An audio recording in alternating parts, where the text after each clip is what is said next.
Bueno, ¿cómo les va a todos, chicos? Buenos días, buenas tardes. No sé a qué hora estarán viendo esto. Buenas noches para los nocturnos. Bueno, última clase del módulo de renal y vamos a hablar de una temática que es injuria renal aguda. ¿Sí? Vamos a tratar primero de encontrar una definición que va a tener componentes clínicos y componentes bioquímicos. Y después vamos al margen de la definición, tratar de entender un poco de qué se trata, porque no es precisamente un síndrome, eh, sino que puede estar comprendida dentro de diferentes escenarios sindromáticos, pero sí es un diagnóstico muy importante a tener en cuenta eh, en todos los ámbitos, pero especialmente en el ámbito intrahospitalario, porque como sabemos hoy con contundente evidencia científica, la injuria renal aguda incrementa la morbimortalidad de los pacientes internados por cualquier causa, ¿sí? Entonces es un escenario que hay que tener en cuenta, hay que muchas veces pesquisar el diagnóstico porque no siempre es sintomático, eh, así que un poco es lo que vamos a tratar de ir entendiendo en el día de hoy. Entonces, como decíamos, este síndrome clínico, vamos a ponerle que se caracteriza por un abrupto deterioro en la función renal, que puede ser tanto funcional como estructural. ¿Sí? Hay una disminución en la capacidad para eliminar los desechos nitrogenados y hay una alteración del balance hidroelectrolítico. Estas son las dos alteraciones o las dos funciones que pierde el riñón, que son más trascendentes y que son más fáciles de pesquisar en la bioquímica. ¿Sí? Lo que vamos a ver es una elevación de los productos nitrogenados en la sangre, como son la urea y la creatinina, y vamos a poder llegar a ver en algunos casos alteraciones electrolíticas en el ionograma o en algunos otros electrolitos. ¿Sí? No es una condición sine qua non para el diagnóstico, pero puede estar presente. Para ser aguda tiene que tener una evolución de horas a días, ¿sí? ¿Y cómo la vamos a diagnosticar? Vamos a usar un criterio bioquímico y un criterio clínico, ¿sí? El criterio bioquímico va a ser el aumento de la creatinina sérica con respecto a la basal, idealmente si la tuviéramos, después si no veremos un poco cómo encarar este tipo de escenarios, y o una reducción del volumen urinario, también constatado.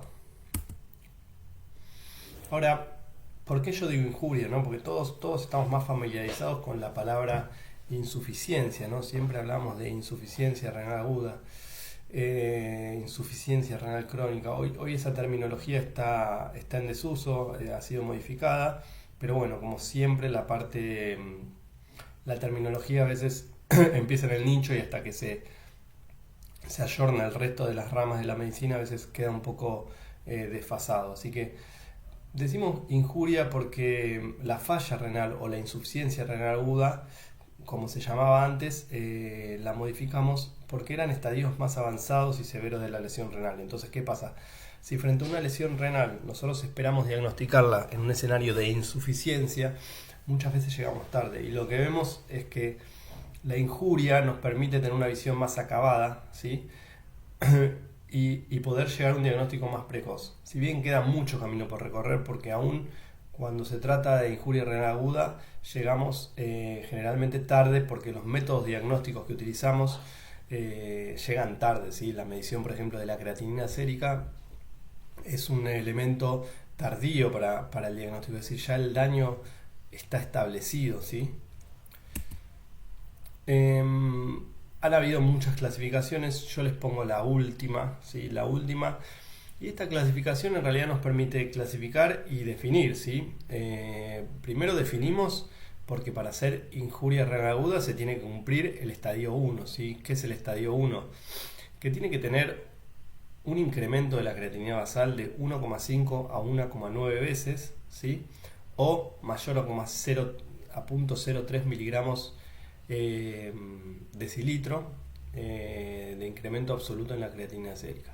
Sí, a veces no tenemos una creatinina basal en los pacientes y tenemos que intuir un poco de acuerdo con el laboratorio si esto es una creatinina basal de este paciente o no, cuáles son los antecedentes, las comorbilidades de este paciente, etcétera. Bueno, eso hay que evaluarlo caso a caso. Entonces, este es el criterio bioquímico para el estadio 1. Recordamos, un incremento de 1.5 a 1.9 veces o un aumento de 0.3 miligramos decilitro. El criterio clínico va a ser una oliguria, que la vamos a definir como un volumen urinario menor a 0.5 mililitros kilogramo hora por 6 a 12 horas. Es decir, que por al menos 6 horas este paciente esté orinando menos de 0.5 mililitros por kilogramo de peso. ¿Qué significa esto? Para una persona de 70 kilos tiene que estar orinando durante 6 horas menos de 35 mililitros hora. Entiendan que esto tiene validez en el ámbito hospitalario, donde podemos cuantificar el volumen de orina. De nada sirve en el ámbito ambulatorio cuando viene un paciente y nos dice orino poco. Sí lo podemos considerar como un dato, obviamente, pero no podemos decir o intuir cuánto es eso poco que está orinando. Eso hay que cuantificarlo.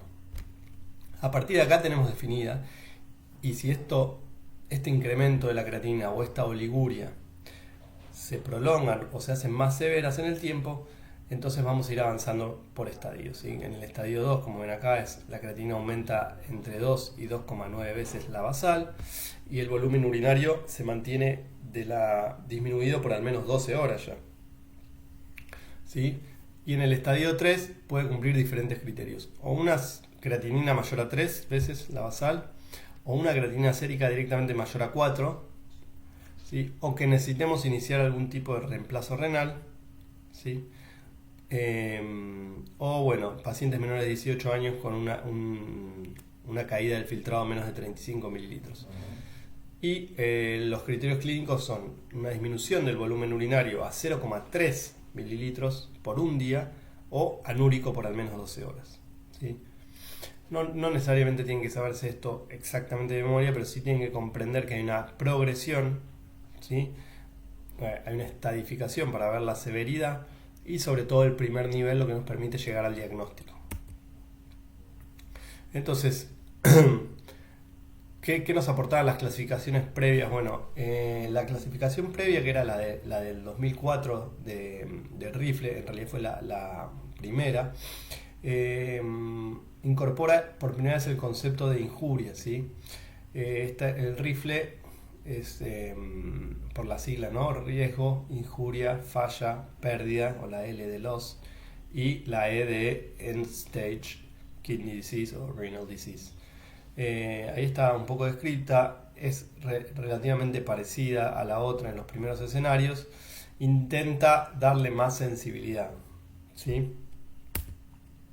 En el 2007 se intenta mejorar incluso más la sensibilidad con la clasificación Akin, que incorpora el aumento a 0,3 miligramos decilitro, incorpora el requerimiento de terapias de reemplazo como independientemente de otras variables, ¿sí? Y los cambios pasan de estar de 7 días, como era en el Rifle, a 48 horas, y eso le da más sensibilidad.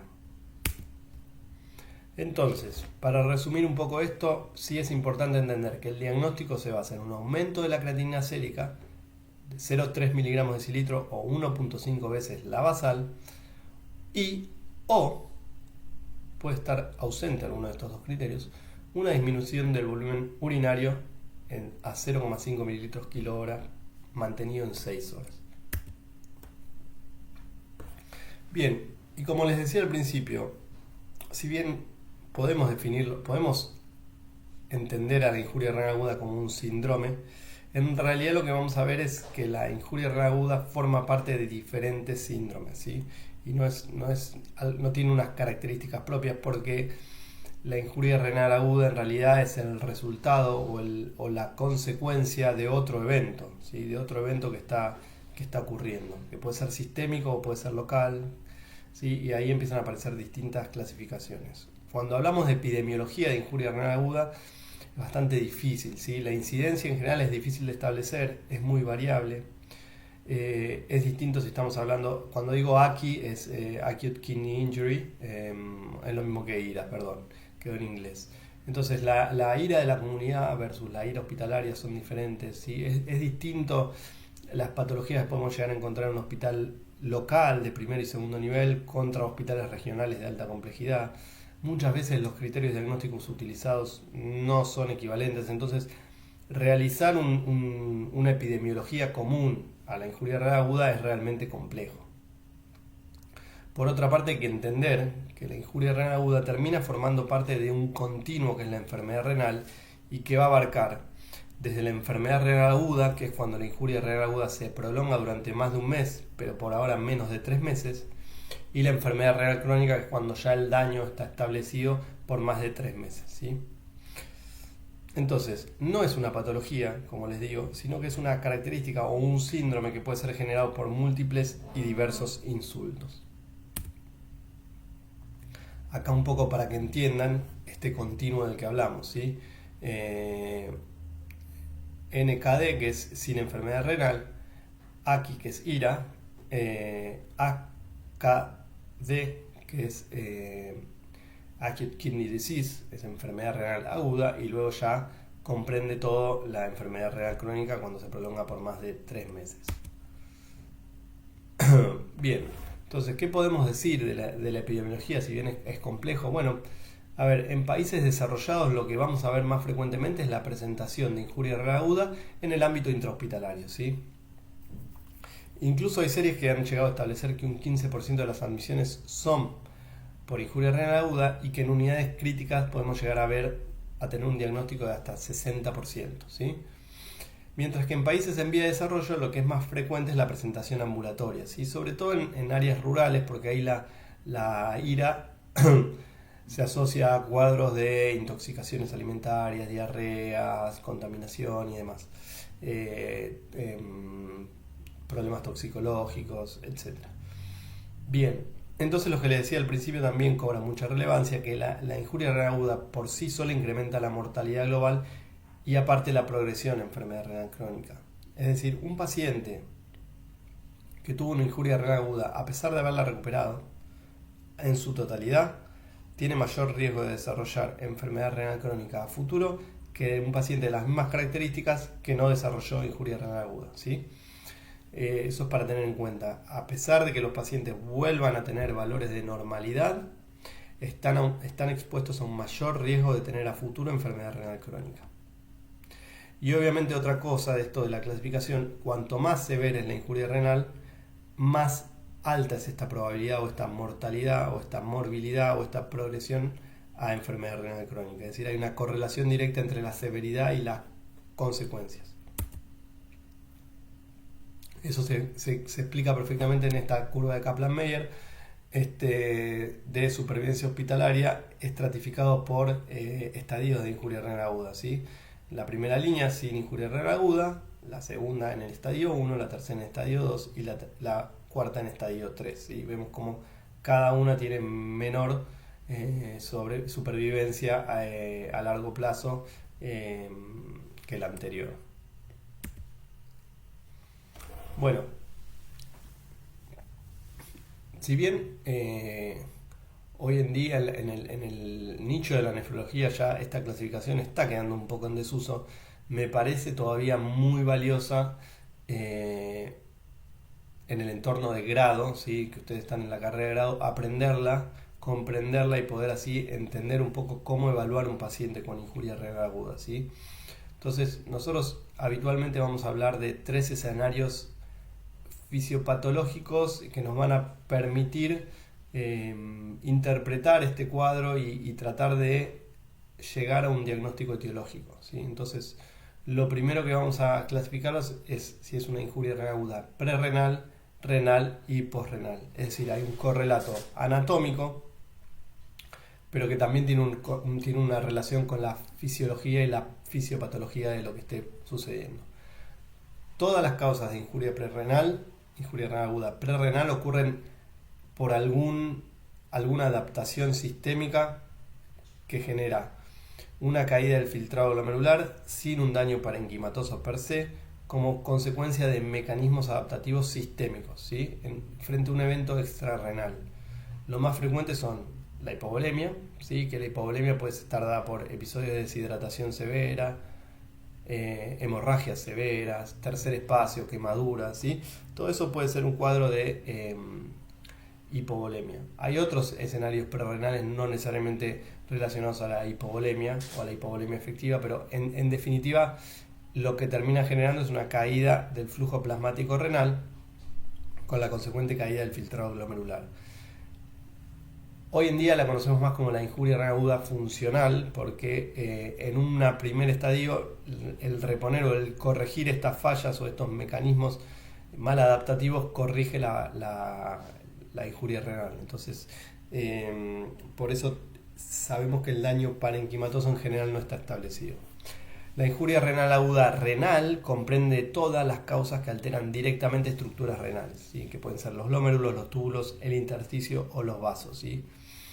El paradigma de injuria renal aguda renal es la necrosis tubular aguda secundaria a otra cosa. A ver, y eso también para que entiendan, en realidad la necrosis tubular aguda no es una enfermedad, sino que es un diagnóstico histológico, ¿sí? Es justamente una necrosis del sector tubular que se produce por algún daño que puede ser isquémico o tóxico mayormente, ¿sí?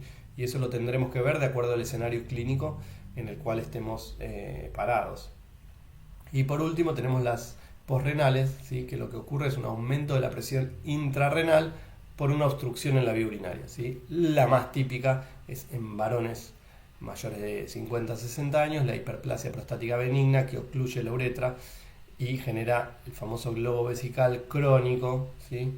Que va a generar un aumento de la presión intrarrenal con dilatación de la con hidronefrosis, dilatación de la vía urinaria, ¿sí? Y finalmente daño parenquimatoso.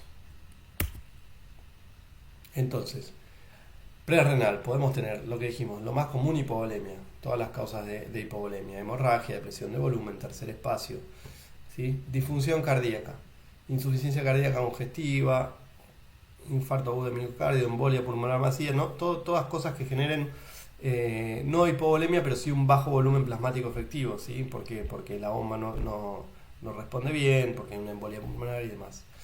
Vasodilatación sistémica, porque puede haber algún efecto adverso farmacológico, por bacteriemia, por cirrosis, ¿sí?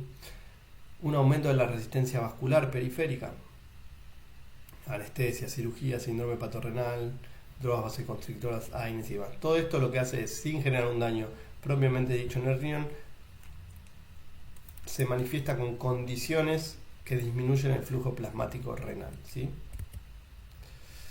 A nivel renal, como dijimos, lo mejor es clasificarlo ya por sector estructural.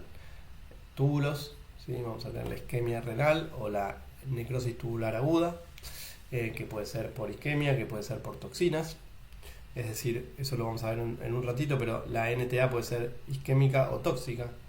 A nivel glomerular, todas las afectaciones glomerulares, la glomerulonefritis, la posinfecciosa, enfermedades glomerulonefritis rápidamente progresivas, como vasculitis, nefritis lúpica, glomerulonefritis por IgA, bueno, distintas alteraciones que generan inflamación a nivel glomerular. En general son de índole autoinmune o infecciosa. Después puede haber la nefritis tubulointersticial, ¿sí? En la NTI, que se puede dar tanto secundaria a infecciones como secundaria a fármacos, ¿sí? Comúnmente antibióticos, antiinflamatorios. Y por último el componente vascular, que dependiendo qué vasos afecte, podemos tener estenosis de las arterias renales o trombosis en las venas. Podemos tener vasculitis de pequeños vasos, hipertensión arterial maligna, síndrome urémico hemolítico, microangiopatía trombótica, ¿sí? Ahí en los pequeños vasos siempre vamos a tener un solapamiento entre el componente vascular y el glomerular, porque recuerden que el glomérulo, a fin de cuentas, es un novillo capilar, o sea que son vasos sanguíneos. Por último tenemos la posrenal, que lo más fácil es decir, bueno, la obstrucción es externa o la obstrucción es interna. Si es externa, la hipertrofia o hiperplasia prostática es lo más característico, puede haber un cáncer de vejiga o una fibrosis retroperitoneal. Y la obstrucción interna se puede dar por coágulos, por litiasis frecuentemente o por necrosis papilar. Bueno, entonces tenemos un paciente y lo tenemos que evaluar. Lo primero que tenemos que entender es en qué escenario estamos. No es lo mismo un paciente ambulatorio que un paciente internado. ¿Por qué? Porque el paciente internado en general lo vamos a ver muchas veces o lo vamos a sospechar por alguna intervención o vamos a estar atentos por algún fármaco que iniciamos o para algún evento descompensante, infección y demás, y lo vamos a ver en el laboratorio. Va a ser difícil que no diagnostiquemos, sobre todo en el paciente crítico, una injuria renal aguda. En el paciente ambulatorio la sospecha tiene que ser más elevada, ¿sí? Tenemos que tener un poco más de atención al relato, ¿sí? y saber entender cuándo es necesario solicitar un examen complementario, ¿sí? Entonces vamos a estar atentos a si hubo uso de fármacos o tóxicos, a si el paciente cursa con una gastroenteritis, si consulta por un sangrado abundante, si viene por signos y síntomas de un tercer espacio como una quemadura, un trauma, si está consultando por hematuria u otros síntomas urinarios y sobre todo cuáles son sus antecedentes personales, ¿sí? Si tiene enfermedad vascular previa, insuficiencia cardíaca, si es tabaquista, enolista, si es prostático, si supo tener litiasis, cualquier otro dato que nos pueda ir orientando, ¿sí? Y luego, obviamente lo que decíamos de la ira intrahospitalaria, la hipoperfusión, escenarios donde se puede manifestar hipoperfusión renal, una intercurrencia con sepsis, un síndrome cardiorrenal, el uso de drogas que sabemos son nefrotóxicas, cirugías, síndromes de rabdomiolisis por postración prolongada, síndrome patorrenal en el caso de los pacientes cirróticos. Bueno, todo esto nos permite intuirla más y aparte son pacientes a los que más frecuentemente le vamos a hacer laboratorio. Lo que vamos a tratar de establecer siempre una vez que ya tenemos, ¿no?, por ahí el diagnóstico, la creatinina elevada, es obviamente cómo está clínicamente el estado de volemia, cómo es la conciencia y cómo es la perfusión periférica. Entonces vamos a ver los signos vitales, vamos a ver los edemas, las mucosas, la piel, ¿sí?, ocultar corazón, pulmones y ver los pulsos periféricos. Vamos a hacer una valoración abdominal para ver si hay organomegalia, si hay un dolor localizado, generalizado, prestar mucha atención si hay un dolor a nivel hipogástrico, ¿sí?, con distensión, que puede estar hablando de una retención aguda de orina, ¿sí?, evaluar la motilidad intestinal, evaluar la presencia de ascitis y otro tipo de hallazgos que puedan ser orientativos como adenopatías o lesiones en piel. Y obviamente vamos a solicitar un laboratorio donde vamos a buscar urea de creatinina sin ningún lugar a dudas, ionograma, un estado ácido base, un hemograma, orina completa con sedimento urinario, ionograma urinario, osmolaridad urinaria y por lo menos una proteína, un ratio creatinuria, proteinuria, creatinuria en una orina al azar, como para ver si es una enfermedad renal aguda o una injuria renal aguda con pérdida de proteína o proteinúrica, que puede estar hablándonos o orientándonos a una causa glomerular. Bien. Y esto es lo que usualmente analizamos en el ámbito intrahospitalario para ver si esta intercurrencia, si esta presencia de injuria renal aguda en el laboratorio es más funcional o más parenquimatosa, ¿sí? Entonces lo que vamos a analizar es el sodio en la orina y podemos sacar la fracción excretada de sodio que tiene la fórmula ahí abajo, que si es menor al 1% nos está hablando de que todavía hay indemnidad tubular, que hay una buena reabsorción de sodio y que lo más probable es que sea una injuria renal aguda prerrenal o funcional, pero que si ya el sodio urinario excretado es más alto, por lo que esta fracción de secreción es superior al 1%, ya hay alteración tubular y estamos en presencia de un daño parenquimatoso. Ojo, porque en los escenarios de internación muchas veces el uso de diuréticos o de algunos otros fármacos puede alterar la excreción de sodio en orina y esto ya se torna un poco más complicado. En ese caso se puede usar la fracción excretada de urea u otro tipo de elementos. Bien, yo hablé del sedimento urinario, nosotros ya tuvimos la clase de sedimento urinario y sería bueno que tal vez puedan pausar el video y pensar un poco qué elementos del sedimento urinario podrían llegar a orientarnos o guiarnos hacia alguna causa específica, ¿no? Obviamente acá están enlistados los que vamos a buscar, la hematuria, sobre todo si es dismórfica, si hay cilindros hemáticos, Si hay leucocituria, eosinofiluria, puntualmente podemos saber por qué. Cristales de oxalato, cristales de ácido úrico, cilindros epiteliales, presencia de bacterias, ¿sí? Es muy importante el segmento urinario en el contexto de la injuria renal aguda. Bien, entonces si establecemos la volemia del paciente y sospechamos de que esto no es una injuria renal aguda funcional, que descartamos un episodio, el paciente ya lo rehidratamos, el paciente está con euvolémico y buena función cardíaca, sin embargo tiene esta injuria renal aguda, bueno, el siguiente paso sería una imagen abdominal, ¿sí? Una eco renal y vesical, porque lo más rápido y lo más importante a resolver es la posibilidad de que haya una obstrucción, ¿sí? Acá tenemos distintos patrones ecográficos que podemos encontrar, un patrón con hidronefrosis, con una dilatación de la vía excretora, riñones normales, riñones con papilas hipocogénicas, riñones ya reducidos de tamaño, hiperecogénicos con mala diferenciación córtico-medular. Ojo que si vemos este riñón y no queda muy del todo claro, podemos llegar a estar en presencia de un paciente con enfermedad renal crónica, así que eso nos puede orientar bastante.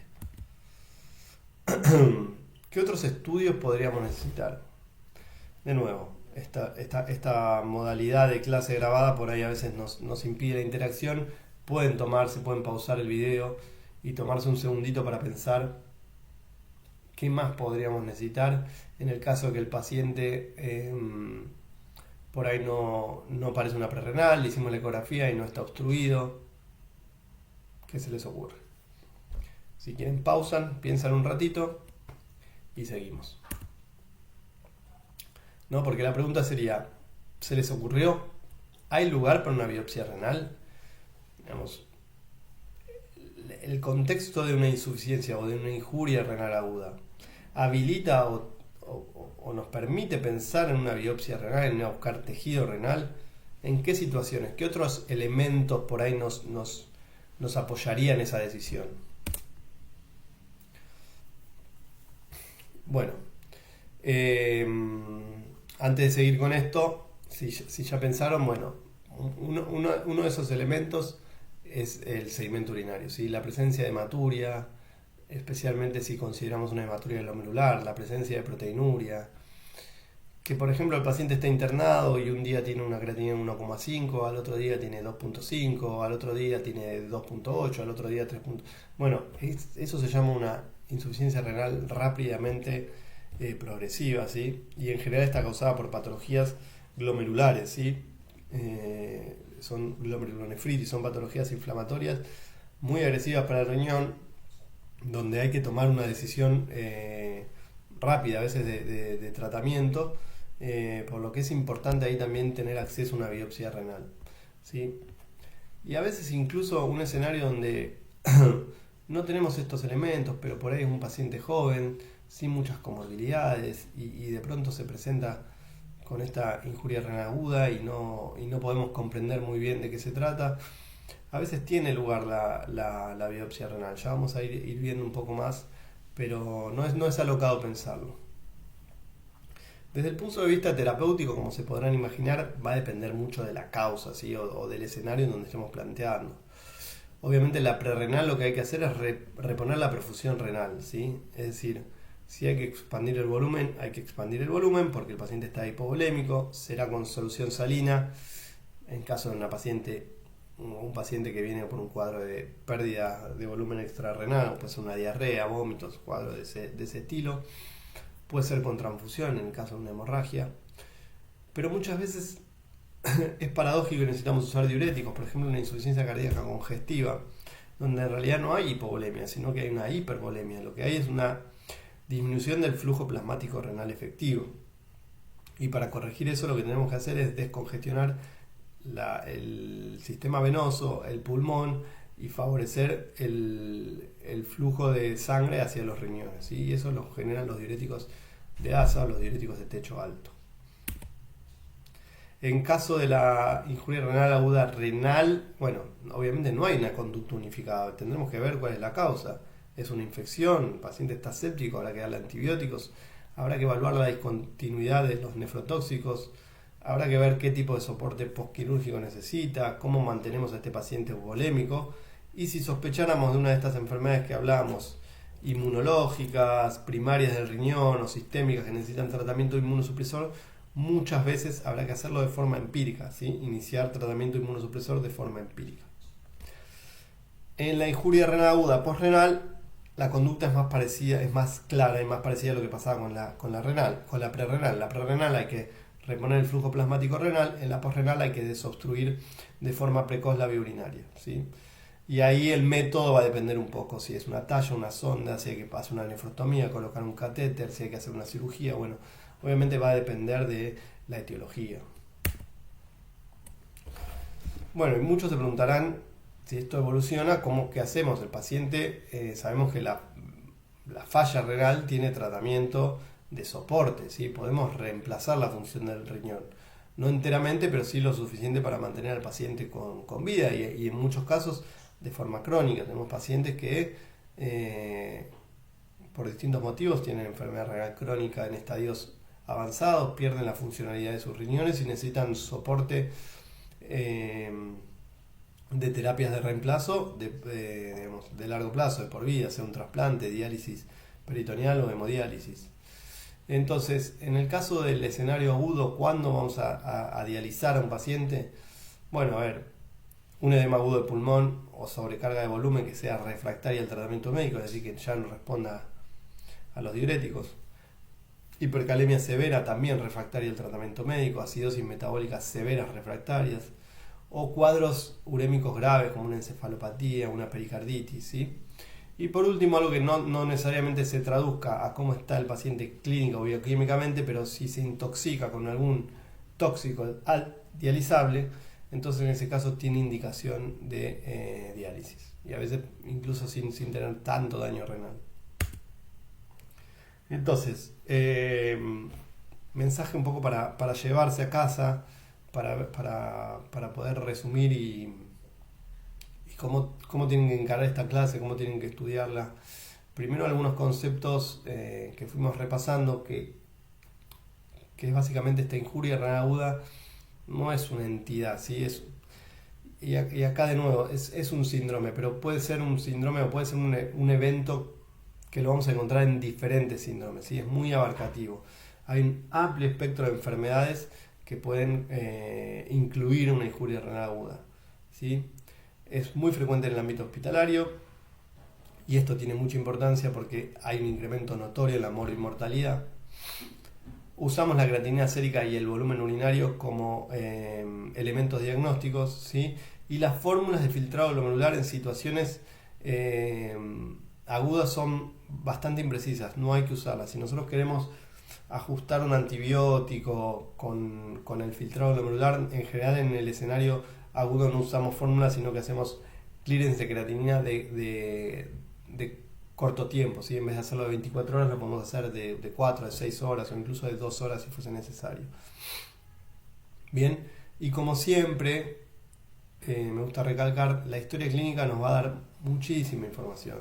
Es casi el diagnóstico en general, la gran mayoría de las veces lo vamos a ver en la historia clínica, ¿sí? Con una buena anamnesis, con un buen examen físico y un poco de apoyo en los exámenes complementarios, a veces muy sencillos. Todo esto nos puede ayudar mucho en orientar la etiología y guiarnos para más estudios o incluso terapéuticas, ¿sí? Así que bueno, espero que les haya sido de utilidad. Lo mismo que dije en los otros seminarios, quedo a disposición, lo mismo que todo el equipo, para cualquier duda que no se haya entendido o algún tema que quieran profundizar, que quieran bibliografía y demás. Saben dónde encontrarnos, así que bueno, un saludo y nos estamos viendo por las aulas.